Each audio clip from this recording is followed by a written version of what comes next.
India इतनी जुरात करे, जो 93,000 बंदूकें पाकिस्तान से छीनी थी सरेंडर करते वक्त, वही बंदूक 10-10 गोलियों के साथ हमें दे दे, फिर हम देखें पाकिस्तान कैसे लड़ते। ना हमें एटम बम की जरूरत है, ना हमें मिसाइल की जरूरत है, आपकी सिर्फ वही दे दें। বালুচ কমান্ডার ডক্টর আল্লাহ নিজারের কথা আপনারা সবাই শুনলেন। তারা বুঝতে পারলো পাকিস্তানের খুনি সৈন্যবাহিনীর হাত থেকে ভারত বাংলাদেশকে কিভাবে রক্ষা করেছে, কিন্তু বাংলাদেশিরা ভুলে গেছে যে ভারতবর্ষ তাদের জন্য কি করেছে। যাই হোক, অপারেশন সিন্দুরের দাপটে পুরোপুরি কোণঠাসা পাকিস্তান। পাশাপাশি বালুচিস্তানে তাণ্ডব শুরু করে দিয়েছে বালুচ লিবারেশন আর্মি। বালুচিস্তানের প্রায় 51টি জায়গায় পাক সেনার উপরে 71টি হামলা চালিয়েছে বিএলএ। শুধুমাত্র বিএলএ নয়, পশ্চিম সীমান্তে তেহরিকি ই তালেবান পাকিস্তান বা টিটিপি খাইবার পাখতুনওয়া অঞ্চলে আক্রমণ চালিয়ে যাচ্ছে। পূর্ব সীমান্তে ভারতীয় বাহিনী পুরো পাকিস্তান ও পাকিস্তান অধিকৃত কাশ্মীর বা পিওকে নাস্তানাবুদ করে দিচ্ছে পাকিস্তানকে। এই সব নিয়েই আজকে আমরা আলোচনা করব। নমস্কার, আমি দিব্যেন্দু, ইন্টারজিও চ্যানেলে আপনাদের স্বাগত। বিএলএর তরফে বলা হয়েছে বালোচ আর্মি কোনো দেশের প্রক্সি নয়। আমরা আমাদের ভূমি সম্পর্কে অবহিত, আমরা আমাদের অধিকারের ভূমিতেই রয়েছি, আমরাই আমাদের রাজনৈতিক ভূমিকা ঠিক করব। পাকিস্তান যে শান্তির কথা বলে, সংঘর্ষ বিরতির কথা বলে, সেটা কখনোই সত্যি কথা নয়। এটা একমাত্র যুদ্ধের কৌশল মাত্র। বালোচরা পাকিস্তানের ষড়যন্ত্র খুব ভালো করেই জানে। পাকিস্তান থেকে একটি পৃথক রাষ্ট্র ও নয়াদিল্লিতে বালুচিস্তানের পৃথক দূতাবাসের দাবিতে সরব হয়েছে বালোচরা। শুধু এতেই থেমে থাকেনি তারা, সারা বিশ্বের কাছে আবেদন করেছে পাকিস্তান এমব্যাসির জায়গায় বালুচিস্তান এমব্যাসি খুলতে। রাজধানী কোয়েটার কয়েকটি সরকারি ভবনে পাকিস্তানের জাতীয় পতাকা নামিয়ে বালোচদের পতাকা উড়িয়ে দেয় তারা।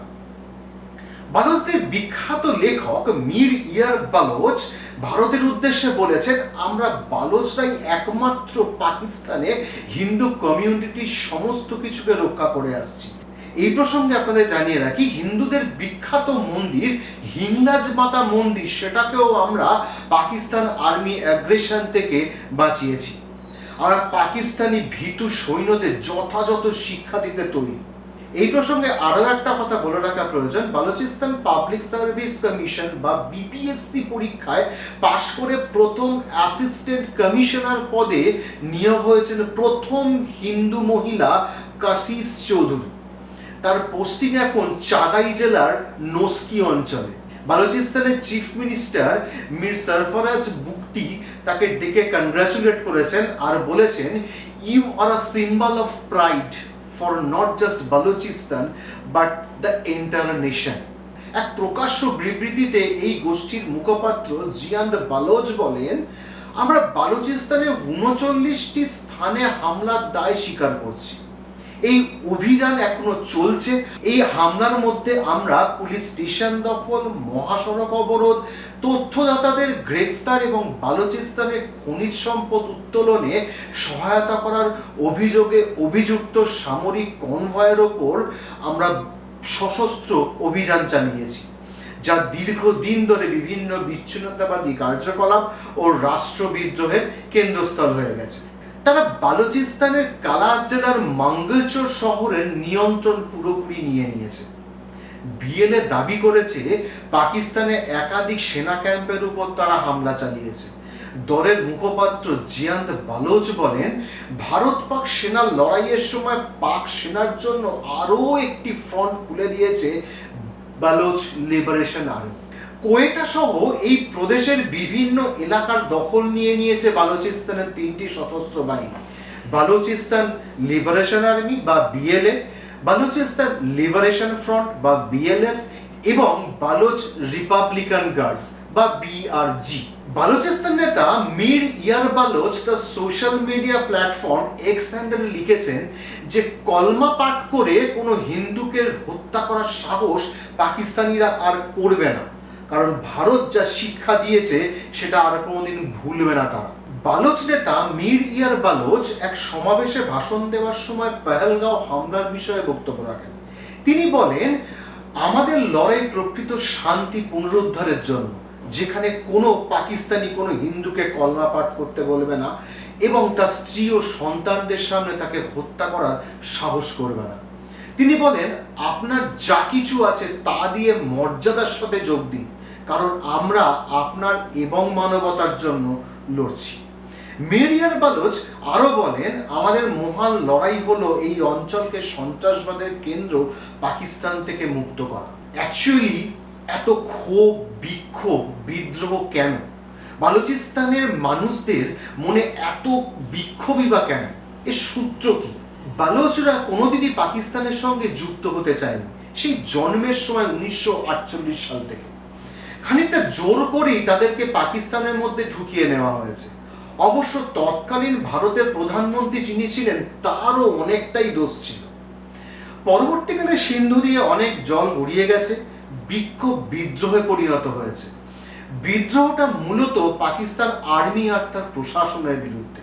তারা ক্রমাগত এই অঞ্চলের মানুষদের শোষণ করে গেছে এবং যেখানে প্রচুর পরিমাণে খনিজ দ্রব্য পাওয়া যায় সেগুলিকে তুলে নিয়ে গিয়ে ভোগ করেছে, আর বালোচদের ভাগ্যে কিছুই জোটেনি। এমনকি চায়না যখন পাকিস্তানে চায়না পাকিস্তান ইকোনমিক করিডোর বা সিপিইসি তৈরি করে, তখন তাদের কাজ দেওয়ার নামে, মানে বালোচদের কাজ দেওয়ার নামে তাদের হাতে কোনো কাজই দেয়নি। উপরন্তু গদার বন্দর থেকে তাদের অধিকার সম্পূর্ণ বিলুপ্ত করে দেয়। 1948 সাল থেকে জমে থাকা ক্ষোভ আজকে বিদ্রোহ হয়ে বেরিয়ে এলো। তারা পাকিস্তান থেকে বেরিয়ে স্বাধীন দেশের নাগরিক হতে চায়, আর পাকিস্তানের ওপর তারা বিশ্বাস করতে চায় না। আর তাতে ভারতের পূর্ণ সমর্থন আশাও করে এবং দাবিও করে। তারা খুব সঙ্গত কারণেই ভারতের হাত ধরতে চায়। তারা একটি শান্তিকামী দেশের হাত ধরতে চায়, যে দেশ কাউকে ঠকায় না, সেই দেশের হাত ধরতে তারা চায়। খুব স্বাভাবিক ব্যাপার। এখন দেখার বিষয়, ভারত সমস্ত ইন্টারন্যাশনাল প্রেশার সহ্য করে সমস্ত দেশকে সঙ্গে নিয়ে কতটা সামলে বালুচিস্তানের পাশে গিয়ে দাঁড়াতে পারে। এবং সব থেকে বড় ব্যাপার, এখানে চীন ও তার সিপেক প্রজেক্ট জড়িত আছে। যেখানে চীন থাকবে সেখানে চীন কি করে রিয়্যাক্ট করে সেটাও কিন্তু দেখার বিষয়। এখানে কূটনৈতিক দৌত্য বা চাল সমানভাবে চলবে। কোন দেশ পাশে দাঁড়াবে, কোন দেশ পাশে দাঁড়াবে না, সেটা আমরা ভবিষ্যতেই দেখতে পাবো। পাকিস্তান দু টুকরো থেকে 3 টুকরো হবে, নাকি আরো কয়েক খণ্ডে ভাগ হবে, সেটা ভবিষ্যৎ বলবে। আপাতত ভারত পাকিস্তান যুদ্ধবিরতিতে রয়েছে। তবে ভারত কখনোই আর ছেড়ে কথা বলবে না, আর সন্ত্রাসবাদী হামলা তো ভারত আর সহ্যই করবে না। আমরা ভারতবাসী ভারতের সঙ্গেই সবসময় আছি আর থাকব। ততক্ষণ সবাই ভালো থাকবেন, সুস্থ থাকবেন। জয় হিন্দ, জয় ভারত।